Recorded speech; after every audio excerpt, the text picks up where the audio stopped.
And it's nothing but gossip. She didn't say anything really derogatory. Her broadcast raises questions, Jessie. Already Thurston's talking about firing somebody. Oh, now, come on, Steve. It's her job to find out what's going on. There's nothing going on. She's reporting rumors, not facts. She's just trying to build a story, and it can only hurt the hospital. Look, I know you're very angry, but I hope it's not at Kira. I hope it's at the situation. Jessie, Kira brought on the situation. And that statement by Thurston implies that somebody here is guilty of something. Oh, I could see this investigation going on and on and on. Well, don't you want to know what happened? Of course I do. Well, maybe Kira's helping you. Helping? Not this way. All she wants is a story. Oh, come on.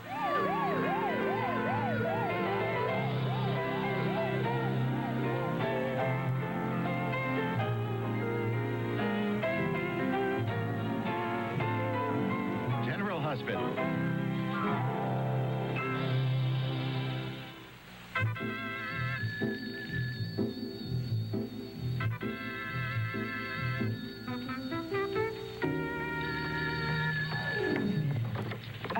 Ford Nurses Station, Mrs. Taylor speaking. May I help you? Oh, yeah, Diana, this is Augusta.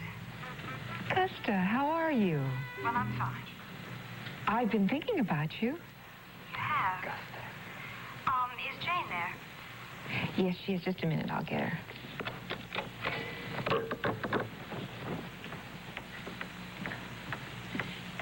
Jane, Augusta's on the phone for you. Augusta, oh, gosh. It could be something about Joanna. It's line 2. Thank you. Augusta, is everything okay? Yes, I'm just calling to tell you that I went to check Joanne. She's awake from her nap, and as far as I can tell, she's no worse. No worse. Okay, well, that's a relief. I thought you'd want to know. She still complains about some aches. Oh, but she doesn't usually complain. I know. And don't worry, I'm going to check her frequently. Lee Baldwin's coming over, and as soon as he leaves, I'll go over there again. Okay. Okay, thanks, Augusta.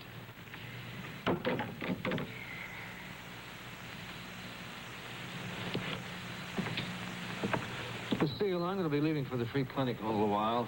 Before I leave, I'd like to talk to Dr. Hardy. Is he in? Well, he's off the floor right now, Dr. Stratton, but he'll be back in a minute. Okay, thank you. You're welcome, sir. Lucille, I spoke to Dr. Hardy about taking a few days off. Oh. You know, I've been away from Joanne so much, and I just think maybe I could take better care of her than the babysitter can, and if she's not better next week. Oh, well, absolutely, honey. If she's still sick, take the whole week off if you need it. Oh, thank you, Lucille. I'm worried about her. Oh, no. Well, I'll get that.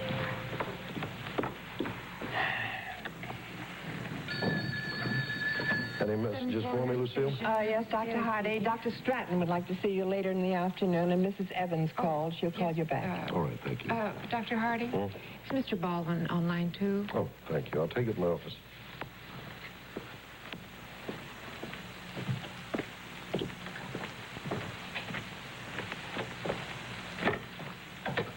Lee? Just a quick call, Steve. I want to warn you. Mr. Thurston and I will be up for what he calls a little chat this evening after the board meeting. All right. I expected that. I was planning to spend the evening here anyway. Thank you. See you later.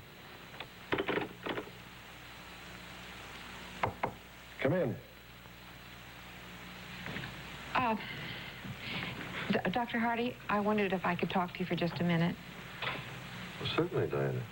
Sit down. Thank you. What's on your mind? Well, I've been worrying about Augusta. Augusta? Yes, I just don't want her to suffer any more than she has to. That's very generous of you.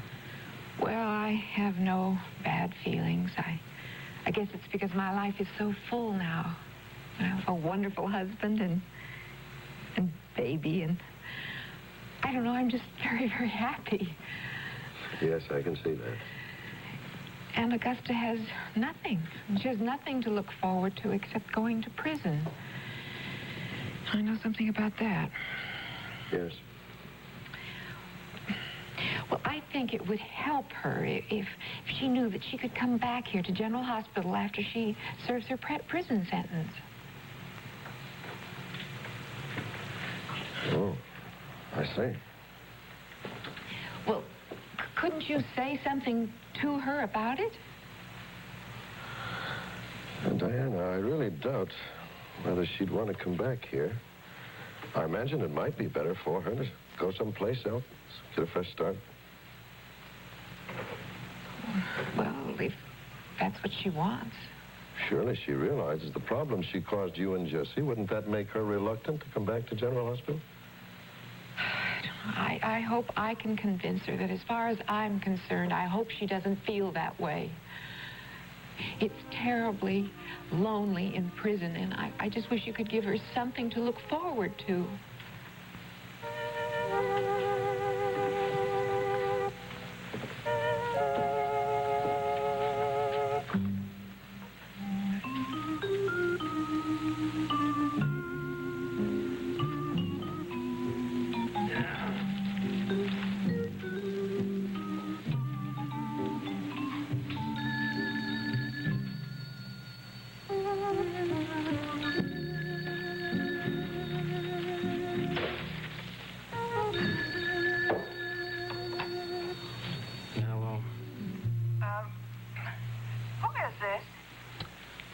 Why, Lucille. Oh, Dr. Hobart. Don't you recognize your brother-in-law's voice? Well, I wasn't sure. I'm just calling to wish Audrey a happy birthday. Oh. Well, she isn't here right now. She's, gone out grocery shopping. Oh, well, did you know it was her birthday? Oh, of course. I wouldn't forget a thing like that. Now, let me see now. Remember, didn't I gave her that little fur coat last year? Yes, I remember. It was lovely. Look, is it all right if I bring a birthday cake over after dinner? Oh, sure. Listen, we're counting on that. I don't think we're planning on any other kind of dessert that I know of. We're looking forward to seeing you then. Well, goodbye, Dr. Hobart. Goodbye, Lucille.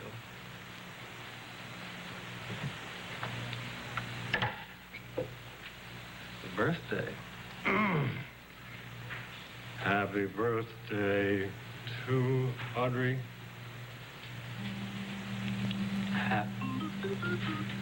Hey, that was a nifty little fur coat.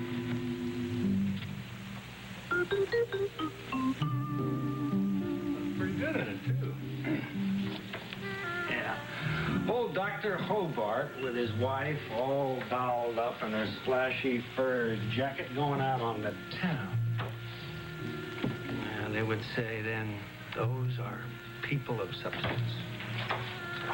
Where are you, little fur jacket?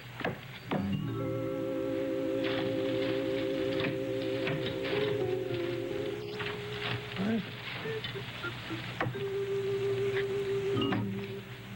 Where is it? Come in. Steve? Oh, Joe, glad you're here. Sit down. No, thanks. I don't have much time. No, please sit down. All right, thanks. Dr. Stratton, this situation is getting out of hand. You talking about the complaints against me? The whole thing is mushroomed. It's not just against you now. It's against me, the hospital, other doctors who work here. Quite a few people have jumped on the bandwagon hoping to make some money at a malpractice suit. Well, that's what I came in to talk to you about, Steve. I don't want you to worry about the bizarre case or any of the charges leveled against me. I'll handle them. I'll defend myself. No, look. Here's what I plan to do. I plan to look into each and every case, check every file to find out exactly what happened. Is that it? You think some of these people ought to make a free buck? I think it's a possibility, but they won't get away with it. I sure hate to drag you into this thing, Steve. Now, that's nonsense. We're in this together. I have confidence in you, Dr. Stratton. I feel that way about every doctor on my staff.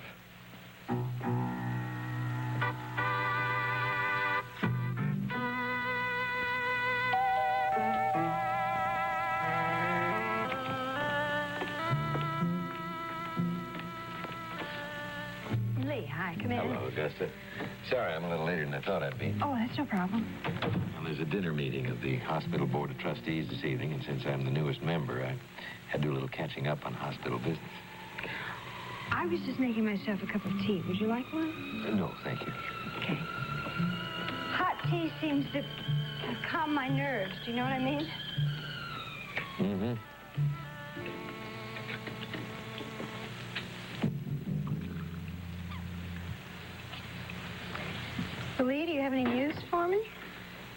No, not really. You're going to be sentenced in a couple of days, and then you'll have to start your prison term.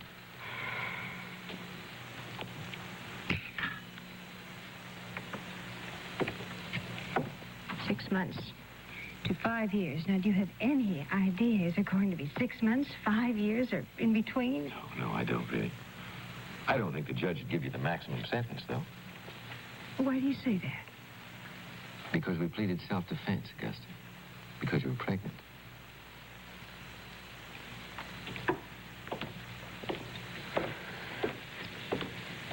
Really ironic. Pregnancy got me into all this trouble in the first place. Have you decided yet what you're going to do after the baby's born? No, I haven't. You see, I really hate the choices. Putting my baby in a foster home or giving it up for adoption.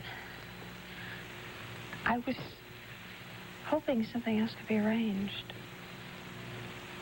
No, there can be no other arrangement. The state's very firm on that. Well, no, I haven't decided. 6 months to 5 years. You know, the DA might have pushed second-degree murder.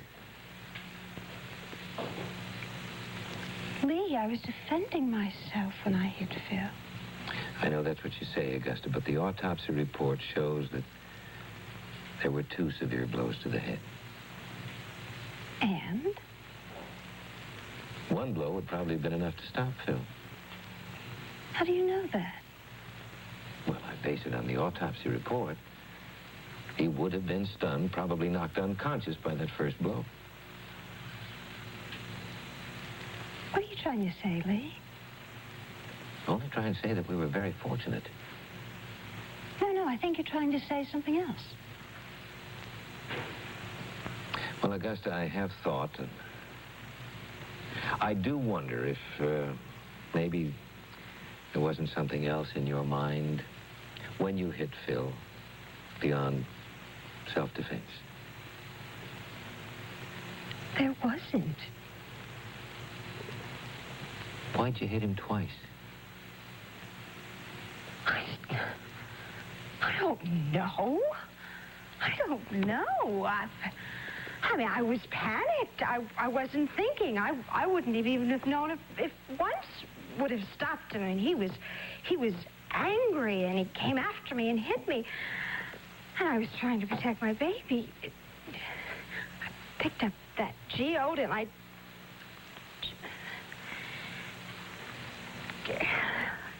Lee, I was frightened. I know that. I believe you were frightened. Well? Because after you've practiced the law for a while, you get a kind of a sixth sense about your clients. And you know when they're telling the whole truth and just part of the truth. I'm not lying. No, I don't believe you're lying. I just don't think you're telling me everything. Why do you say that? Honey, you took a man's life. Well, I'm not proud.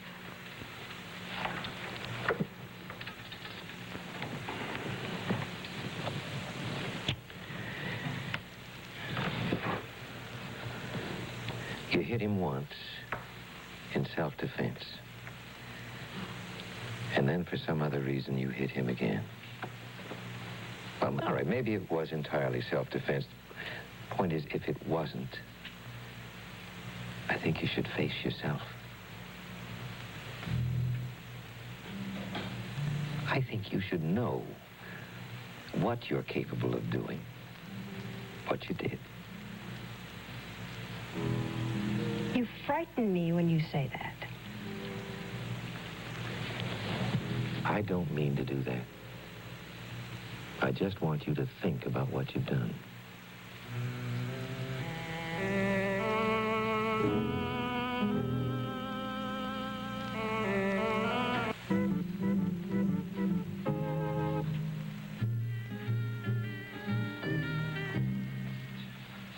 ready. Who's next? Oh, excuse me. I won't be long. I'm not here for medical reasons. Mr. Faulkner. I was hoping to see Leslie. Oh, she's not here. She's at a seminar at the university. She should be back about half an hour, 20 minutes. Oh, in that case, I'll wait. I'd like to talk to you for a few minutes, if you don't mind. Well, as you can see, I have a number of patients waiting to see me, so... This won't take long. Okay. Want to come in? Yeah. Thank you. You doctors are always so busy, it's hard to find a time that's convenient. What's on your mind, Mr. Faulkner? Well, I want you to know I've been very pleased with the way things have been going, both here at the clinic and elsewhere. Oh. Well, fine. Good. I'm glad that you're pleased, because that's important to you, isn't it?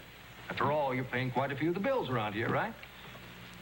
There's no need to get defensive, Dr. Stratton. Hey, I'm not defensive. That's the way things are. I've been following the news. I'm aware of the criticisms that have been made of you and your performance at General Hospital. Look, I'm not worried about it, Mr. Faulkner. It's just some misguided individual hopes to clean up in a malpractice suit. Possibly. But the publicity's been bad for the hospital, and it could rub off on the clinic. Well, let's hope not, huh? I have a suggestion for you, Doctor. Oh? You might consider resigning. Resigning? From the hospital and the clinic. Resigning? Now, let me finish. You might like what I have to say. No, you let me finish. I haven't the slightest intention of resigning. And that'd be like an admission of weakness or guilt. I do not feel weak, and I do not feel guilty. Look, I have connections in just about every state in the Union. I could pull a few strings and have you hire just about any place you want to go. Look, I happen to want to stay right here. I should think this would be a good time for you to leave. Especially since Leslie Williams is no longer a part of your life. That's enough, Faulkner. You know, I came in here to make a friendly suggestion. To say I'd help you. You do what you want to do. Thank you. I will. But I have a hunch there's not really much left for you around here, Doctor. The sooner you realize that, the better off you'll be.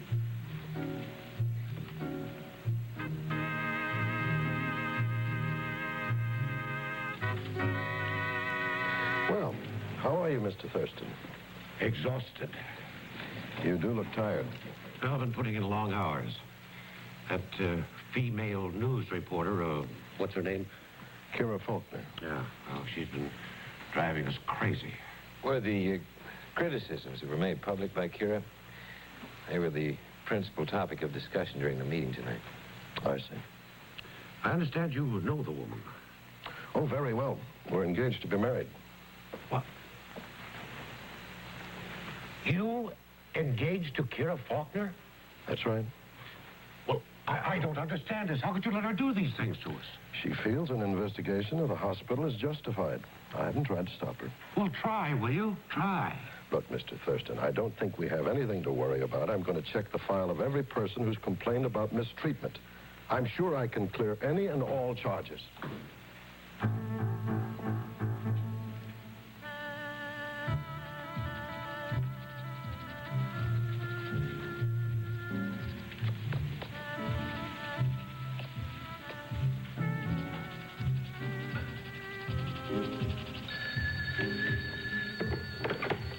Margaret Coulson speaking.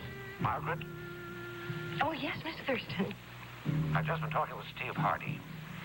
He'll be in to ask you for the files of all the people who've made public charges against General Hospital.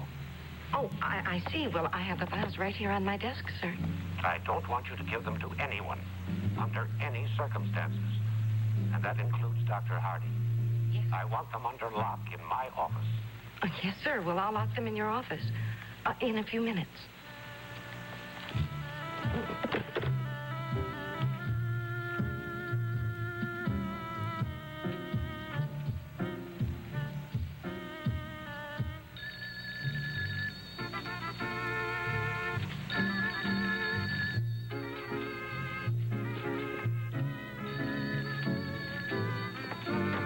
Central Nurses Station, Mrs. Dawson speaking. May I help you? Oh, hi, Janie. It's Augusta. I'm glad I got you. Augusta, what's wrong? Now, don't get excited. But I think Joanne's a little worse. Worse? came over and said that Joanne isn't eating and her temperature is up. Oh, gosh.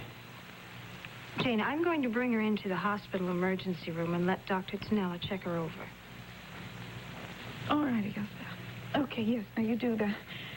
Thanks.